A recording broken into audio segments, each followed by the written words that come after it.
Com vocês, o Washington Martins. Boa noite a todos.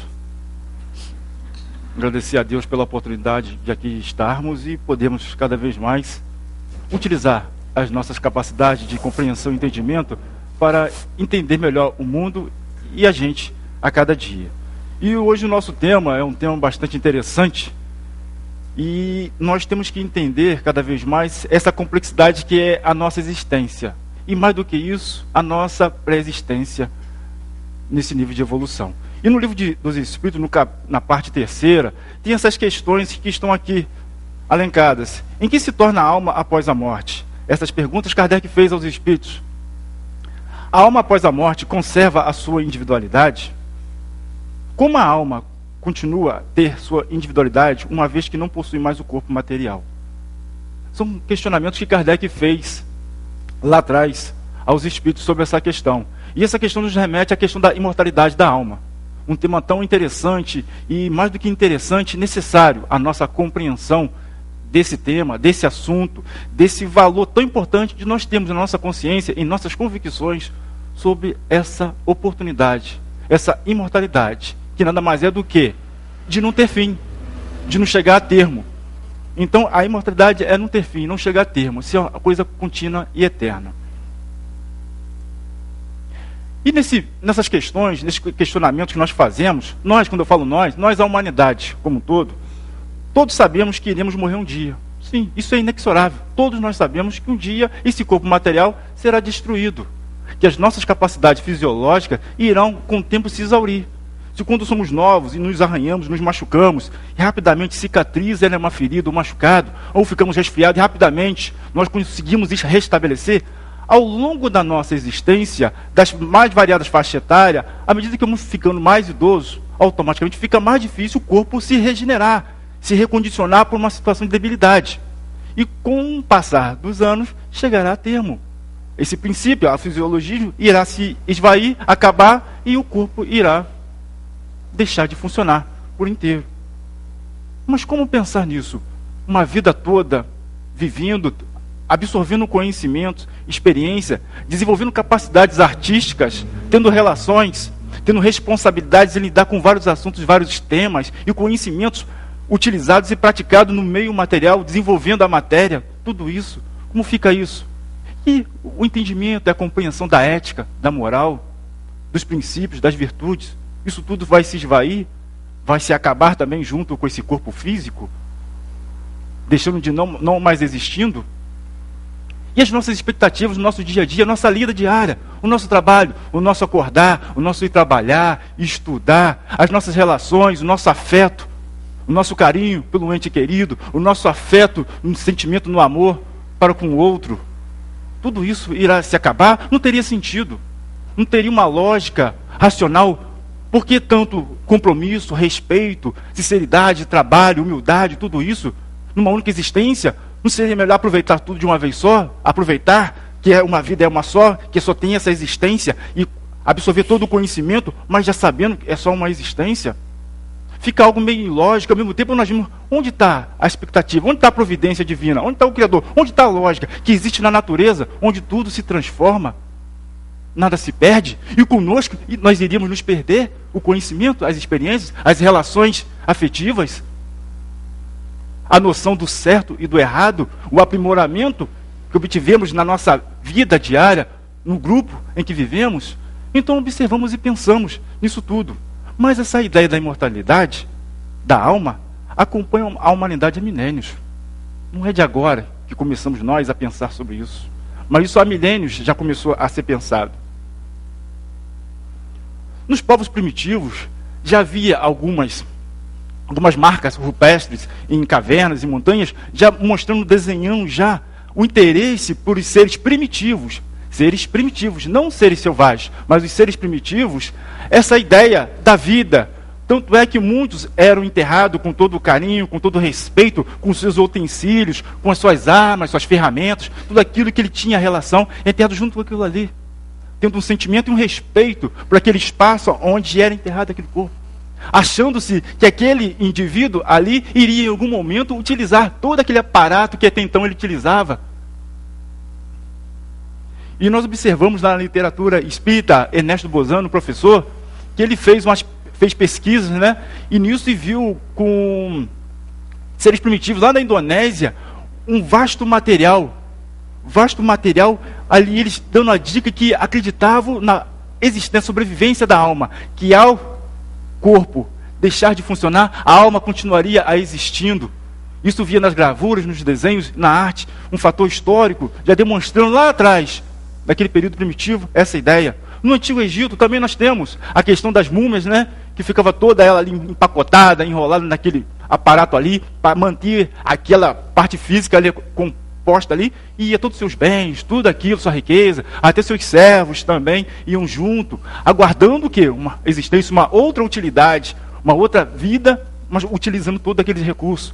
Observamos que a compreensão também dessa questão da imortalidade, ela vai avançando também na sua forma de entender como é essa imortalidade. Que uma coisa é acreditar e ter a convicção e a certeza da imortalidade. Outra coisa é como ela sucede, como ela procede na harmonia do universo e no entendimento da sociedade como um todo. Então, já tinha esses pensamentos. Outros povos antigos também tinham esse entendimento também, uns até o entendimento de que existia essa imortalidade e que poderíamos reencarnar em corpos de animais, que é a metempsicose. Outros acreditavam que nós realmente é imortalidade, mas ia aguardar um certo período até um momento da ressurreição. Nós vimos lá em Daniel esse entendimento, essa escrita falando sobre isso, a questão da ressurreição. E aí começa. Aí vem o filósofo Sócrates, e vem e também relata esse fato também através do pensamento, da reflexão. E Platão, o seu discípulo, né? Pois Sócrates não escreveu nada. Tudo com ele era o diálogo lá na conversa, era no dia a dia, e era conversando que ele ia desenvolvendo o entendimento e a compreensão. E Platão escreveu um diálogo chamado Fédon, em que, como Platão ele foi sentenciado por um tribunal à morte, e como naquela época, lá na Grécia, ele teria que beber veneno, né, e só poderia ser no dia seguinte ao pôr do sol. Então, todos os seus pupilos, seus alunos, foram estar com ele conversar. E viu que ele estava muito tranquilo, muito calmo. Só que estava muito calmo. E por que essa calma dele? Porque ele entendia que Sócrates não era esse corpo, não era isso. Isso não é Sócrates, ele falava com os seus alunos. Sócrates é mais do que isso. Sócrates é a inteligência, é a alma, é o que anima esse corpo, é o que é imaterial, que não é perecível. E isso não é Sócrates. E no diálogo que ele transcorre ali, ele passa a calma pela convicção, pela certeza e pelas suas reflexões sobre esse assunto. Então observamos como é rico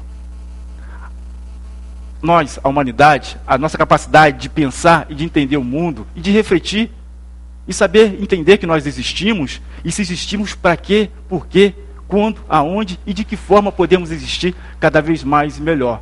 Então, lá desde os povos primitivos, vem caminhando esse entendimento, essa compreensão.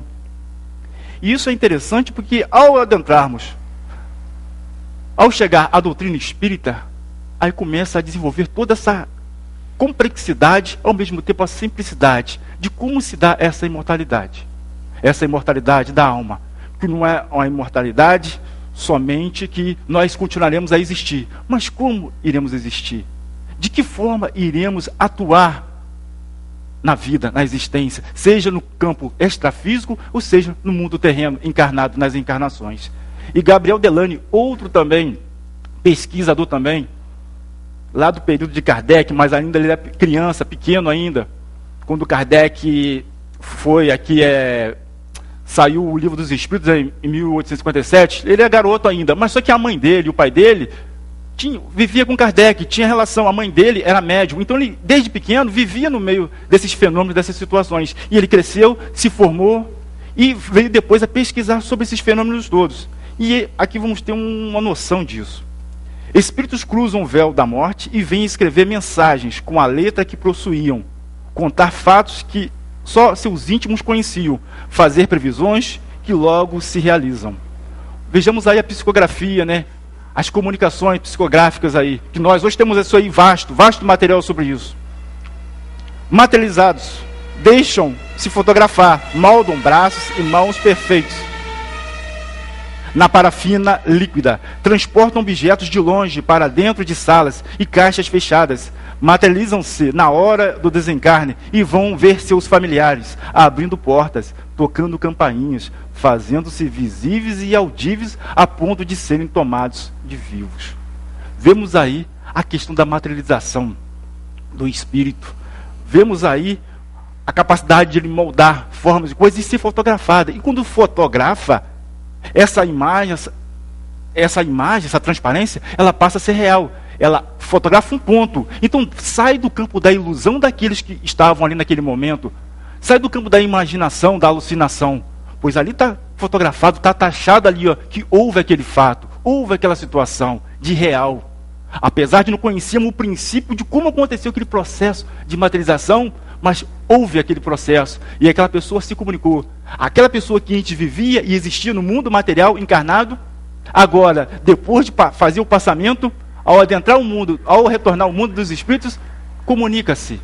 E além de comunicar-se, mostra, patenteia de maneira tácita que continua a sobreviver, continua a existir e continua, além de existir, manter a sua individualidade. Outro ponto interessante também, que como vemos também, existe algumas ideias também de que existe a imortalidade, mas como à medida que vamos desenvolvendo a imortalidade, vamos desenvolvendo, nós retornamos para o oceano.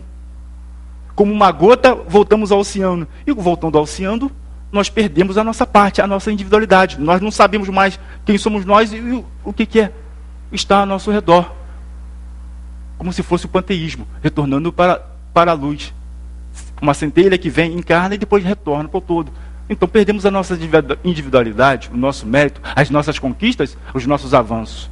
Então, observando esses fenômenos de materialização, tão tácitos, que a doutrina espírita vem mostrar, Gabriel Delany desenvolveu, através de um método indutivo e analítico, pesquisou várias situações, vários casos, na psicografia, na materialização e outros fenômenos mediúnicos, para atestar categoricamente essa preexistência do espírito e a sua existência após o corpo. Projetam seus corpos perispirituais à distância e se fazem ver e ouvir, como um amigo que o poeta Goethe viu na estrada de sua casa. Um dilúvio de fatos espíritas se derramava sobre o século XIX para despertar o público, intelectuais e homens de ciência para a realidade espiritual que o espiritismo veio sintetizar. Mais um ingrediente na nossa compreensão. Além de ter o corpo físico, além de ter a alma, ânima, né, que anima aquele corpo que dá vida, chega aqui o perispírito, outro conhecimento, entendimento que a doutrina espírita desenvolve, esclarece, mostrando que a importância do perispírito, a sua ligação do que o perispírito faz, para que o espírito, a alma, que é imaterial, possa estar conectada, célula por célula, átomo por átomo, nesse corpo ao qual nós utilizamos, para poder receber os seus sinais, os seus sentimentos, as suas forças, poder utilizar a capacidade de pensar e de agir, e ao mesmo tempo receber do meio as influências, as informações, e captar. Então observamos o perispírito aí exercendo um papel importante nessa ligação. E o perispírito, como nós já vimos em outras reuniões, exerce um papel fundamental nesse processo da mediunidade, exerce um papel fundamental no avanço que nós podemos utilizar com a nossa capacidade de pensar e refletir sobre a vida, a nossa energia, o nosso campo de realizações. Que à medida que nós vamos evoluindo, essa roupagem fluídica, ela será outra, em função da nossa evolução. Porque quem evolui é o espírito que evolui. E à medida que ele evolui, materiais fluídicos diferentes ele vai absorver como um foco para lhe servir, estando encarnado no mundo físico ou estando no mundo espiritual, no processo das reencarnações, que ainda mantém a sua individualidade. E como percebe a sua individualidade? O perispírito, que normalmente ele utiliza com a aparência da sua última reencarnação, ou daquela encarnação que lhe convém, a que ele se sinta bem, ou de acordo com o seu sentimento, com as suas emoções, daquele momento em que ele se encontra no mundo espiritual. Em A Alma é Imortal é um livro de Gabriel Delany, um livro que foi lançado em 1899.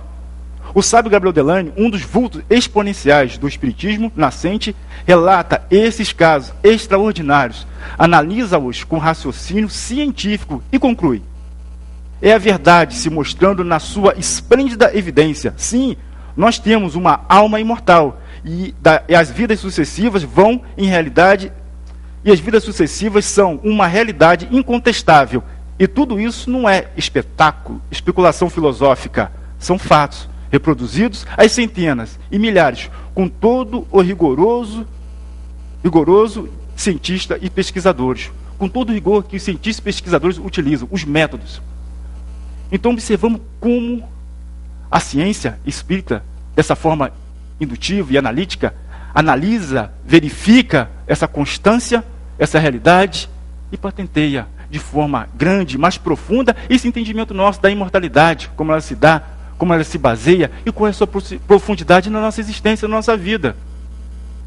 E isso nos remete a um novo passo, a um outro nível de entendimento, a lei das vidas, as leis das vidas sucessivas.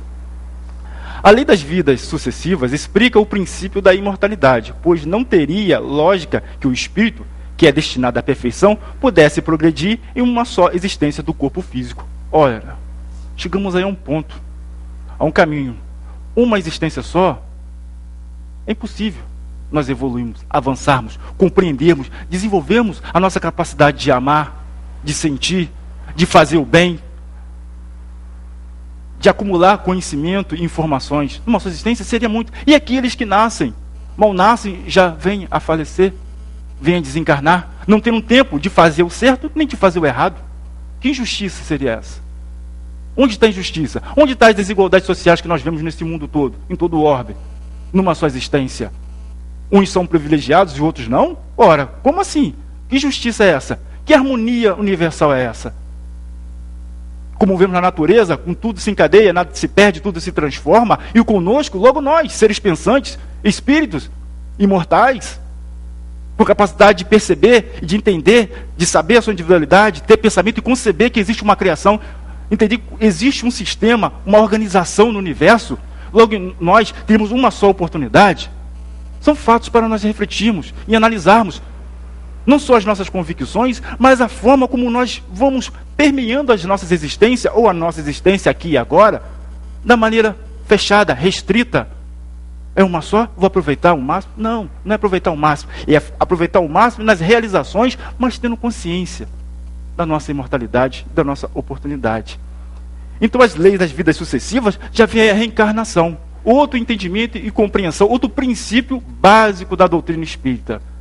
Que além da existência de Deus, imortalidade da alma, a sua reencarnação, sucessivas existências. As leis universais do amor, da caridade, da imortalidade da alma, das reencarnações, da evolução, constituem novos parâmetros para a compreensão do desenvolvimento dos grupos humanos nas diversas regiões do orbe. É essa compreensão ao qual nós devemos cada vez mais nos debruçar para entender, compreender e vivenciá-las. Nós humanidade, nós grupos, vários grupos, entender essa questão do amor, da caridade, da imortalidade da alma, das reencarnações e evolução. Se nós todos estamos num processo evolutivo, automaticamente cabe nós ainda atitudes, comportamentos que levam ao erro, ao equívoco, ao desengano, ao acerto, à compreensão e o caminho firme, coerente e correto. Porque nós estamos num planeta em que existe um leque de variações, de níveis de evolução dos espíritos que aqui estão encarnados. E o que se encontra no mundo espiritual a encarnar também, um leque. E nesse leque, automaticamente nós temos contato com várias situações na nossa existência, na nossa vida, no dia a dia. E tendo a compreensão que existe essa desigualdade, mas essa desigualdade é em função de um processo de evolução que todos nós estamos aqui para acertar, para entender e compreender e aproveitar ao máximo. Não aproveitar no máximo no oba-oba, nas coisas fúteis ou nas coisas perecíveis que irão acabar e quando fizermos o passamento não irão conosco. É aquela bagagem que a gente vai levar. E essa bagagem é a qual que primorosamente, à medida que nós vamos evoluindo, nós vamos ficando menos denso das relações, das compreensões mais materiais, mais física, tentando compreender algo espiritual, utilizando equipamentos e aparelhos físicos para entender algo espiritual, ao qual nós devemos utilizar uma lente, um recurso tecnológico diferente, que é o entendimento, a compreensão, a capacidade de interagir e de pensar e refletir sobre a vida e ver no mundo acadêmico, no mundo físico, as situações que ocorrem e o fator ético, moral, a caridade, a relação do certo e do errado, como ela se sobrepõe.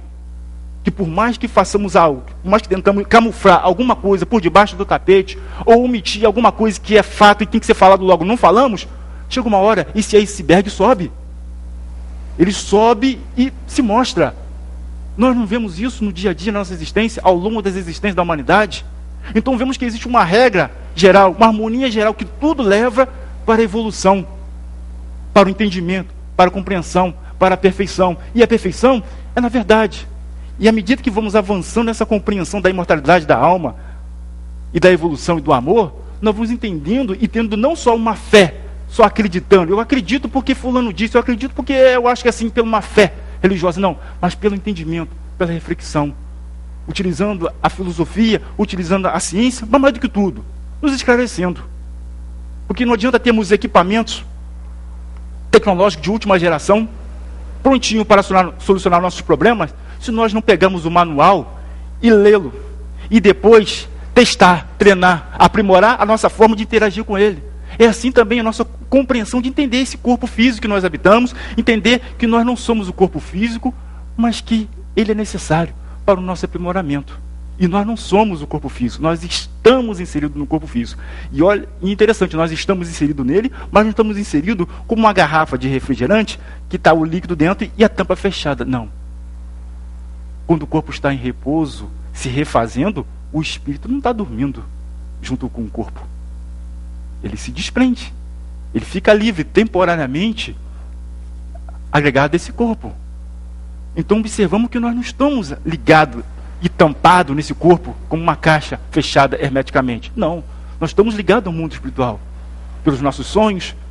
Quando fala aqui, anteriormente falou de que apareceu em um lugar diferente.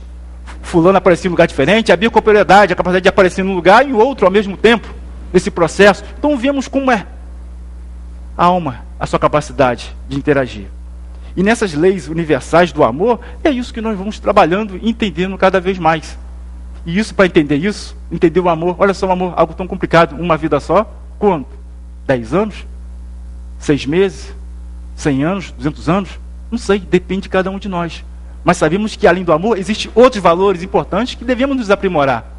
E por isso precisa de tempo, precisa de existências, precisa de encarnações, precisa de relações junto com as pessoas e reflexões nossas diante da vida e diante das situações. E o que nós estamos buscando cada vez mais. Nós estamos cada vez mais avançando no nível de entendimento e de compreensão, já sabendo, opa, peraí, eu não sou só isso aqui, eu não sou só isso. Isso não é tudo.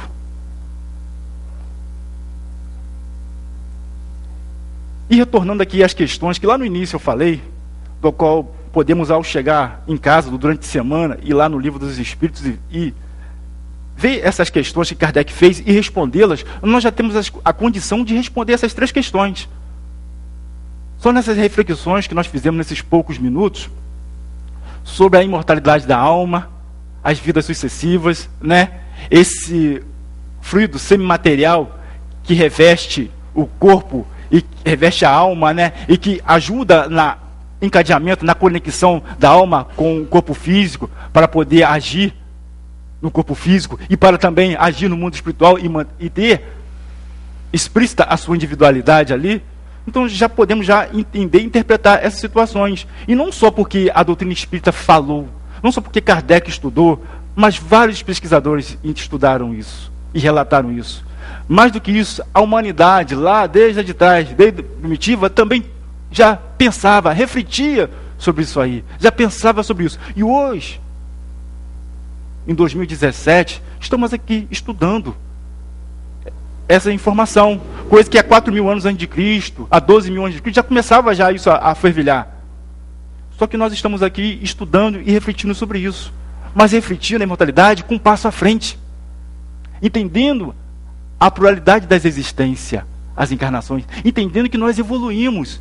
E nós não só evoluímos no mundo físico, ao qual estamos aqui hoje encarnados, nós também evoluímos no mundo espiritual. Também. Então é importante que nós não ficamos descansando no mundo espiritual para ter uma nova reentrada, uma nova oportunidade física para retornar à Terra e trabalhar. Não, nós trabalhamos, nós agimos no mundo espiritual. Assim como nós aqui, estamos aqui pensando e refletindo, e como emanamos pela prece, pelo sentimento que nós temos por aqueles entes que nós tivemos contato aqui no dia a dia e já fizeram a sua passagem, já desencarnaram, quando emanamos o nosso pensamento, a nossa vontade, direcionamos, alcança eles, chega até eles e é utilizado com muito carinho, com muito amor, porque a nossa boa intenção, a nossa capacidade de canalizar e de entender isso, que aqueles que nós vivemos aqui, nos amamos, trabalhamos junto, tivemos afeto, carinho, trocamos ideias, crescemos no conhecimento e na experiência, seja no conhecimento prático da vida, das coisas, da construção das coisas, seja no conhecimento das relações. Isso não se perdeu, isso não só está guardado na memória, como fosse um arquivo de memória que eu pego lá e volto a ver essa foto, nem algo estático, como uma foto que nós tiramos há 10 anos atrás, eu pego a foto e vejo como o tempo que era legal. Não, não é estático, não está só na memória a existência, a persistência desse ser, não, ele continua a existir, continua a agir, continua a ter a sua individualidade, o mesmo carinho recíproco que nós temos com ele, ele também terá conosco, pela nossa franqueza de sentimento, pelo nosso entendimento e a nossa compreensão, e firmeza e segurança. E isso é importante para nós, porque apesar de tudo, por mais que nós sejamos bem-sucedidos, já chegamos ao ápice da nossa vida profissional, ou ápice da nossa vida física, né, já idoso, por mais que isso nós queremos ter o sentimento e aquelas pessoas que nós gostamos, e aquelas realizações junto de nós. Porque é uma satisfação, uma mostra da nossa capacidade, da nossa compreensão, da nossa caminhada construtiva no mundo, angariando amizades, carinho, bens, seja bem materiais ou imateriais, mas de valor e de necessidade, de utilidade para a nossa vida. E é isso que nós queremos, é essa busca da felicidade, da justiça, do amor do Pai, essa compreensão que a doutrina vem mostrar essa imortalidade e vem mostrar a justiça de Deus, que nisso tudo existe um Pai, um Criador de todos nós, e que fez a harmonia dos seres minerais, vegetais e animais, fez um cosmo, todo o universo aí, que a nossa tecnologia da Terra cada vez mais está avançando, está vendo mais longe, e cada vez que vê mais longe, vê mais planetas, vê mais harmonia, mais coisas lógicas no universo. E nós aqui no planeta Terra, nós seres espirituais, encarnados em corpos materiais temporariamente, achamos que estamos esquecidos, achamos que está tudo uma bagunça, está uma desarmonia. Não. Pela compreensão da reencarnação, dessa pluralidade das existências e dos vários níveis de espíritos encarnados na Terra, e do mérito, e da justiça divina, nós vemos que Jesus, quando aqui esteve, falou: buscai e achareis, a cada um segundo as suas obras. Então que possamos cada vez mais pôr as obras, arregaçar nossas mangas, seja as mangas físicas da blusa, mas abrir o nosso entendimento, a nossa compreensão e refletir sobre a vida, sobre a existência, aonde que eu estou botando o meu coração, a minha intenção, a minha vontade, os meus recursos de aprender e de entender as coisas, para ser melhor. Mas ser melhor do que, não ser melhor do que o outro, ou ser melhor do que ele, não, ser melhor do que eu fui ontem, do que eu fui um ano atrás, daquilo que eu queria, dos objetivos que eu queria alcançar e não consegui, é ser melhor alcançar. E nesse caminho, nesse objetivo, existe um caminho. E esse caminho é feito com vida, com existência, com plenitude, com compreensão, com amor, com discussão. Uma discussão construtiva, com agitação, mas agitação que vai chacoalhar as bases para poder entender mais e compreender mais. Assim, agradeço a todos pela oportunidade aqui podemos estar discutindo sobre isso. E discutimos cada vez mais, e entender cada vez mais esses processos que a doutrina espírita nos traz para nós. Entendermos e compreendermos, nos debruçarmos, e pegar isso e trazer para a prática do nosso dia a dia, que aí fará o efeito. Assim como um remédio, porque por mais tenhamos uma receita dada por um médico, um excelente médico, uma receita bonita, complexa, nós vamos na farmácia, compramos todo o medicamento, e chegamos em casa, deixamos na caixinha e não utilizamos, não vai fazer efeito. Não vai fazer diferença. Teremos que abrir, tomar na medida certa, de acordo com a prescrição, e à medida que formos melhorando, ao chegar a um termo, teremos que parar com aquela medicação e continuar a nossa caminhada, a nossa jornada. É assim a vida. Então, por mais sofrimento, por mais dificuldade que estejamos sentindo agora, irá passar. Mas a sua passagem será mais curta, ou mais breve, ou mais longa, e a forma que será, vai depender da forma que nós estamos caminhando, da forma que nós estamos agindo, interagindo com as situações que vêm. Assim agradecemos a Deus e uma boa noite a todos. E vamos passar para a segunda parte com a Terezinha. Dá sequência aí com a Terezinha. Deixa eu passar.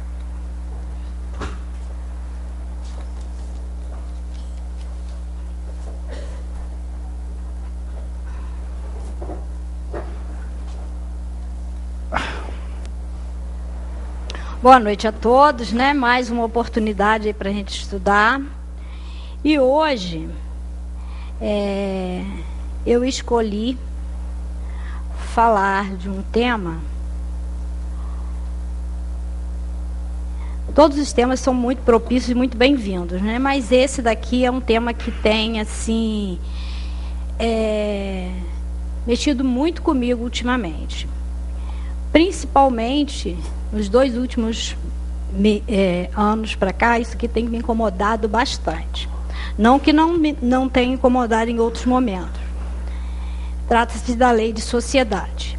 Eu vou falar da lei de sociedade, mas eu vou dar um outro colorido, vamos dizer assim, para ele, né? Essa lei de sociedade, apesar de focar no Livro dos Espíritos, né, o estudo, mas eu vou dar uma vamos dizer assim, uma repaginada nessa lei de sociedade, trazendo para os dias atuais.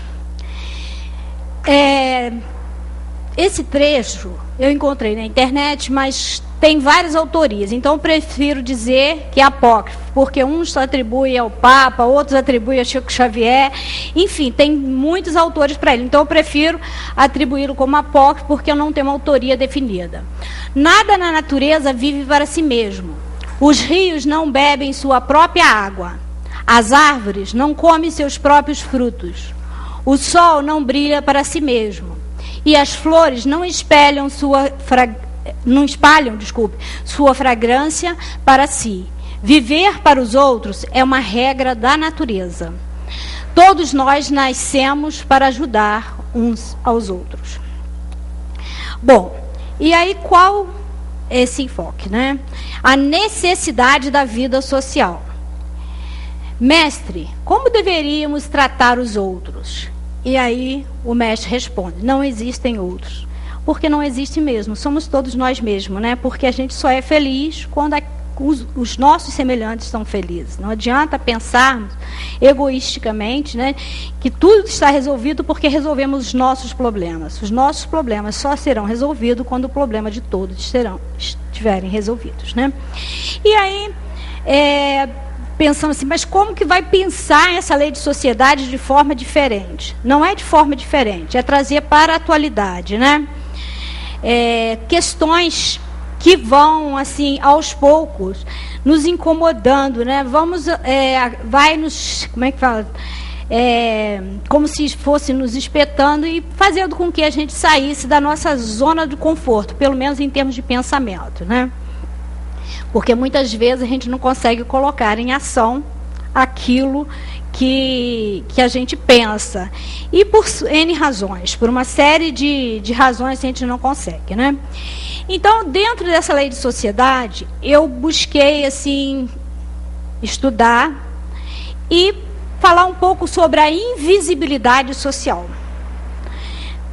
que é um tema bastante, assim, atual, né? Que é um tema que pouca gente tem se dedicado a estudar, mas ele é muito importante. Então, eu fui buscar um estudo de um psicólogo, né? Ele é psicólogo social, ele é doutor em psicologia social da USP, e ele fez um estudo de 10 anos seguidos na própria USP, ele enquanto aluno, e ele se sujeitou a fazer esse estudo, né?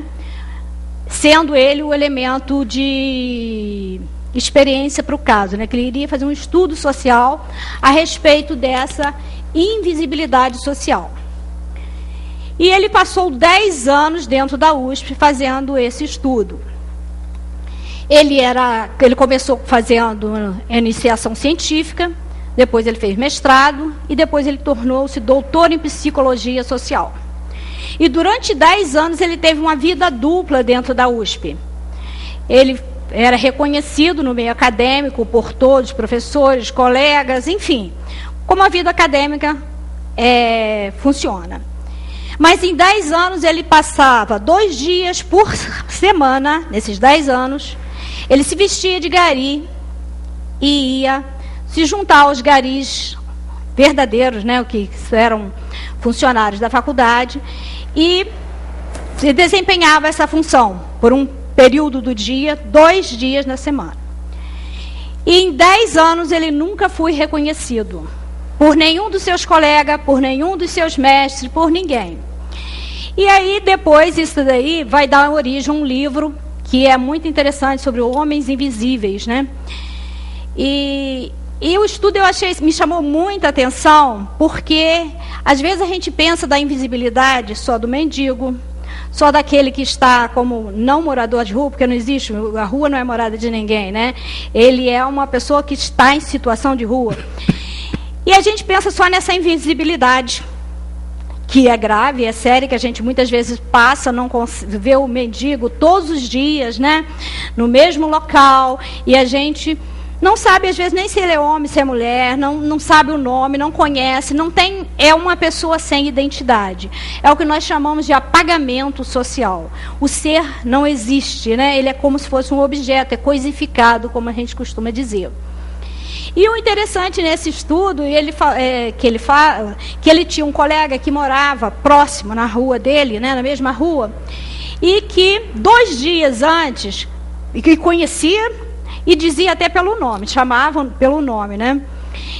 Aí 2 dias antes dele encontrar com ele numa situação de gari, ele perguntou como é que está, tudo bem, nominalmente.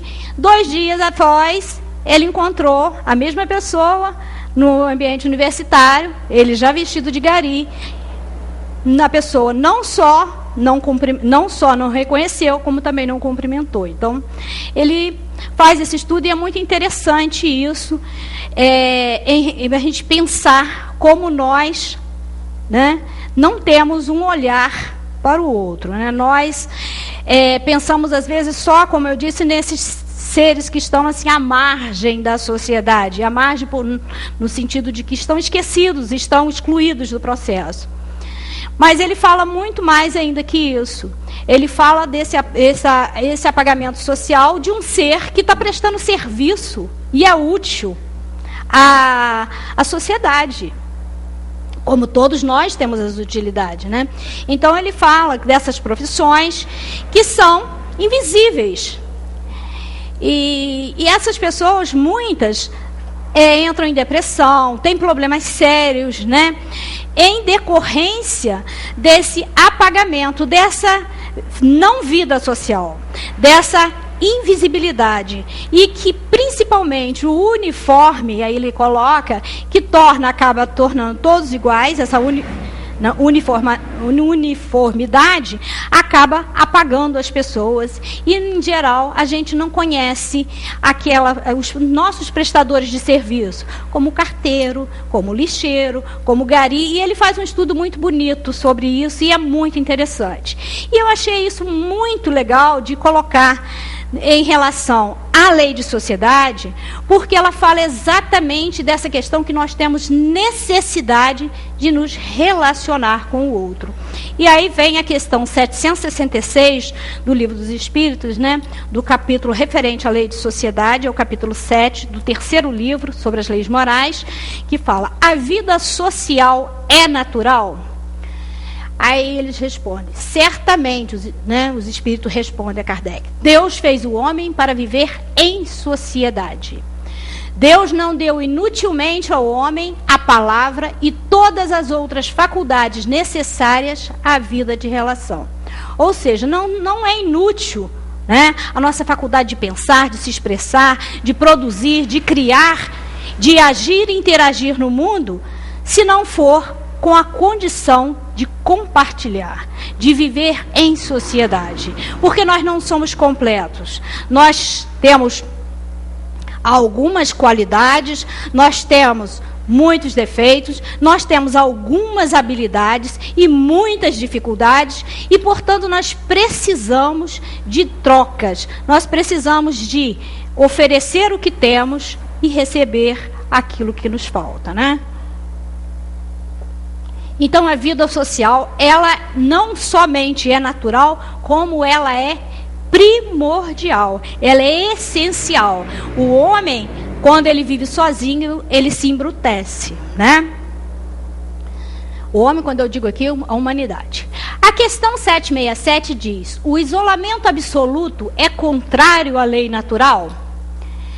E os espíritos respondem: sim, pois os homens buscam a sociedade por instinto e devem todos concorrer para o progresso, ajudando-se mutuamente. Porque nós não conseguimos, né, viver de forma isolada. Podemos até tentar, mas não teremos uma vida digna. E o que a gente observa é que esses seres, eles cada vez estão sendo menos visualizados e cada vez mais sendo o quê? Isolados. É como se nós fechássemos os olhos e não enxergássemos as qualidades dessa pessoa, não só a qualidade, não encontrasse nela o nosso semelhante, não o víssemos como um ser humano como nós, que tem necessidades, que tem carência, que tem deficiência, que tem dificuldade e que precisa ser olhado, e que precisa ser enxergado, e que precisa ser amado, né? Então, eu achei muito interessante esse estudo dele, eu achei fantástico, eu achei que tem tudo a ver, porque cada vez mais a gente percebe uma sociedade que se isola, mesmo que esteja em contatos, né, pelas redes sociais, mas cada vez mais isolado. Pela violência, por uma série de fatores outros, pela correria do dia a dia, enfim, por N razões. Mas a gente sabe que cada vez mais, ao invés de nos unirmos, né, de nos agregarmos, de estarmos juntos, a gente está se separando, né, se isolando. E imagina se nós, enquanto temos, né, dentro de uma certa estrutura social, a gente tem determinadas condições propícias à vida, imagina para essas pessoas que vivem em situação de rua, que são ali considerados nada, simplesmente números, objetos, fazem parte da paisagem. As pessoas passam e não se incomodam, aquilo não mais toca, não mais mexe, né? É como se não existisse. Questão 768. O homem, ao buscar a sociedade, obedece apenas a um sentimento pessoal ou há também nesse sentimento uma finalidade providencial de ordem geral? Então, ele busca a realidade, né? Ele busca a sociedade obedecer apenas um sentimento pessoal ou há também nele um sentimento de finalidade providencial ou ordem geral? E os espíritos responderam: o homem deve progredir, mas sozinho não o pode fazer, porque não possui todas as faculdades, precisa do contato de outros homens. No isolamento, ele se embrutece e se estiola, ou seja, ele se desumaniza, né? A gente tem estudos feitos, né? Quem viu Mowgli, o Menino Lobo, né, que foi afastado da sociedade, que ele perde as características humanas, ele passa a viver de forma animalesca, e isso, né, é um filme, mas tem experiências no ramo da ciência em relação a essas pessoas que se afastaram do meio social por determinadas circunstâncias e que acabam se animalizando, né, porque eles perdem as relações e, com isso, perdem as referências humanas. Assim, são muitos desses seres, né, dessas pessoas, desses irmãos que vivem à margem da sociedade, no caso, mais, estou falando de situação de moradores de rua, né, moradores não, situação de rua. E Em relação a essa questão da violência, da agressividade, muitos casos, né, são, em decorrência, uma reação dessas pessoas, né, mesmo que inserida dentro de um contexto profissional, elas, por não serem enxergadas, por não serem visualizadas, por elas não serem percebidas, elas desenvolvem em si a violência, porque o mundo não enxerga. Então, se o mundo não enxerga, ela também não consegue perceber esse mundo, sentir esse mundo, né? Nenhum homem dispõe de faculdades completas. E é pela união social que eles se completam uns aos outros, para assegurarem o seu próprio bem-estar e progredirem.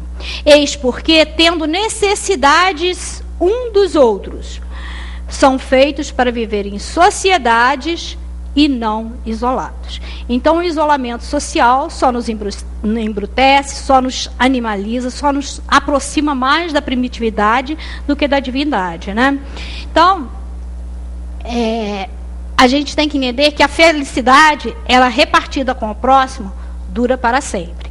Agora, se a felicidade não existe só para si, só para cada um de nós, ela só existe no coletivo, no conjunto, né? E sobre essa questão que eu falei em relação ao embrutecimento que existe, às vezes mesmo a pessoa que esteja inserida num ambiente profissional, ele tem uma família, mas que ele não seja, né, percebido no seu ambiente de trabalho. Muitos casos a gente vê das pessoas que fazem serviço de limpeza, que fazem serviço, né, vamos dizer assim, menos reconhecido economicamente, ou não sei se assim que de pouco prestígio social, de acordo com a hierarquia das profissões. Então, o que acontece? Elas vão se enrijecendo, vão se tornando embrutecidas, vamos se sentindo o quê? Afastado de todo o processo social, afastado da visualização como ser humano. E sobre essa questão, o Bertolt Brecht, né, escreveu que do rio que tudo arrasta se diz que é violento, mas ninguém diz como são violentas as margens que o reprimem. Ou seja, a gente só fala da violência, né, em geral, quando ela é exposta, mas não levamos a pensar, não refletimos sobre o que leva essas pessoas a serem violentas. Claro que uma coisa não justifica a outra, mas, de uma certa maneira, explica, né? Muita violência social, muita violência urbana pode ser explicada exatamente por causa dessa invisibilidade, por aqueles que não tiveram acesso e não têm acesso a nenhuma forma de vida digna. Porque depois a gente vai ver um videozinho que a gente mostra que não há diferença entre o ser com o maior cargo dentro do planeta com aquele que limpa o chão. O que há diferença é de informação. Mas é um espírito, é um ser humano como nós, que tem necessidades, que tem desejos, que tem vontades e que precisa, no mínimo, de ter as condições dignas para viver e sobreviver, né? É necessário que tenha o alimento, que tenha moradia, que tenha assistência à saúde, que tenha possibilidade de estudar. Então, o mínimo, o básico, todos nós temos as mesmas necessidades. O supérfluo aí cada um, né, escolhe para si de acordo com as suas possibilidades. A partir do momento que é negado a esses seres, a esses irmãos, o mínimo de dignidade, o mínimo de uma vida com decência, ele se embrutece cada vez mais. E se ele não é reconhecido como gente, como ele vai reconhecer o outro como gente? E aí a gente acaba percebendo que é uma bola de neve. Ele é violentado pela necessidade, pela falta, pela ausência, né,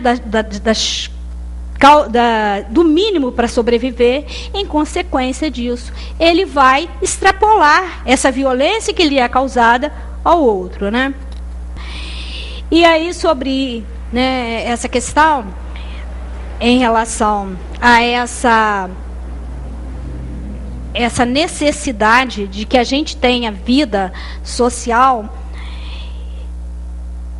lá no Evangelho segundo o Espiritismo, fala a respeito da caridade material e a caridade moral, que está no capítulo 13, que a mão esquerda não saiba o que faz a direita. E é uma comunicação da irmã Rosália, que eu achei muito linda, muito propícia para o momento, né?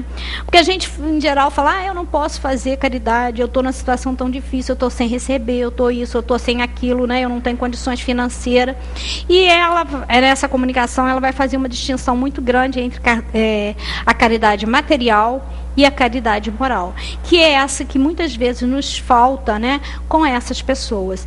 É de dar bom dia, é de saber se está precisando de alguma coisa, de conversar e de enxergar o outro, né? E porque o que às vezes faz muito mais bem a uma pessoa você chegar, cumprimentá-la, visualizá-la, do que você às vezes dar uma nota de dois reais, né? Ou dar uma esmola, porque isso daí ajuda. Mas você ser enxergado, ser amado, ser visualizado, eu acho que faz toda a diferença. Todos nós temos essa necessidade de sermos vistos, de sermos elogiados. Quem não gosta de um elogio, né? De ser enxergado, de se tornar bom em alguma coisa, né? Ou um bom pai, um bom filho, enfim. É necessário. Existem nossas necessidades materiais, mas existem as nossas necessidades emocionais, psicológicas, né? Então, essa comunicação, eu não vou ler toda, mas um trecho, para a gente ter ideia de que quanto, às vezes a gente diz que não pode ajudar, mas a gente pode e muito. Até se a gente não quiser parar para conversar, mas direcionar um pensamento positivo, uma prece, né? Enfim, emitir um pensamento positivo a essa pessoa. E por que não conversar, né? Quantas pessoas a gente percebe que no ambiente de trabalho, da gente que faz serviços né, os serviços que a gente costuma dizer de limpeza, de fazer o cafezinho, e quanto elas se sentem agradecidas, quanto elas se sentem felizes quando a gente chega, cumprimenta, diz bom dia, como é que tá, tudo bem, né? E isso você conquista a pessoa e realmente é muito gratificante, tanto para a pessoa e principalmente para a gente, porque eles aprendem, né, desenvolvem um carinho muito grande para a gente. Isso é muito importante e que a gente faça, tenha essa atitude no nosso ambiente de trabalho, na nossa rua, quando o gari, né, passa, que a gente dá bom dia, oi, tudo bem? E a gente experimentar essas situações. É o motorista de ônibus, né, que a gente tem que desenvolver essa ideia de agradecer, de dar bom dia, obrigado. Eu acho que isso faz toda a diferença no relacionamento. E aí a irmã Rosália diz: amemo-nos uns aos outros e façamos aos outros o que quereríamos que nos fosse feito. Toda religião, toda moral se encerram nesses dois preceitos. Se eles fossem seguidos no mundo, todos seriam perfeitos. Não haveria ódios nem ressentimentos. Direis mais ainda: não haveria pobreza, porque do supérfluo da mesa de cada rico, quantos pobres seriam alimentados? E assim, não mais se veriam nos bairros sombrios em que vivi, na minha última encarnação, pobres mulheres arrastando consigo miseráveis crianças necessitadas de tudo. Ricos, pensai um pouco em tudo isso. Ajudai o mais possível aos infelizes. Dai para que Deus vos retribua um dia o bem que houverdes feito para encontrardes, ao sair de vosso invólucro terrestre, um cortejo de espíritos reconhecido que vos receberão no limiar de um mundo mais feliz. Se pudéssemos saber a alegria que provei ao encontrar no céu aqueles a quem beneficiei na minha última vida terrena. Amai, pois, ao vosso próximo. Amai-o como a vós mesmo, pois já sabeis agora que o desgraçado que repelis talvez seja um irmão, um pai, um amigo que afastais para longe. E então, qual não será o vosso desespero ao reconhecê-lo depois no mundo dos espíritos? Continua, mas eu não vou ler todo. Então, essa comunicação da irmã Rosália, ela, né, falou, né, de quanto se sentiu alegre quando ela reconheceu, né, na outra dimensão, aqueles espíritos aos quais ela ajudou. E que ainda nos orienta de que muitos daqueles que a gente repele, né, que a gente ignora, que a gente não visualiza, que a gente não dá atenção, pode ter sido nosso pai, nosso irmão, enfim, um dos nossos queridos em outra encarnação. Que pensemos nisso, né? Agora é uma estação que muito, assim, às vezes chama atenção por causa do frio, dessas pessoas que estão em situação de rua, há campanhas e tudo, mas não é só no inverno, né? Eles existem sempre, estão ao nosso lado, às vezes no nosso trabalho, não só nas ruas, mas é o nosso vizinho, é aquele que a gente encontra na rua, pedinte, enfim, que a gente possa, né, parar um pouquinho, dar um pouquinho mais de atenção ao outro, ver o outro, enxergar o outro, se colocar no lugar do outro, conforme a irmã aqui disse, que amemos uns aos outros e façamos aos outros o que queríamos que nos fosse feito. Se isso daí for feito, não haverá ódio, não haverá sofrimento e o mundo estará em paz. Uma boa noite a todos, uma semana de muita paz, de muita compreensão. Que Deus possa nos dar força, ânimo e coragem para trabalhar sempre em prol da nossa evolução e da evolução dos nossos semelhantes. Que assim seja, né? E uma boa noite.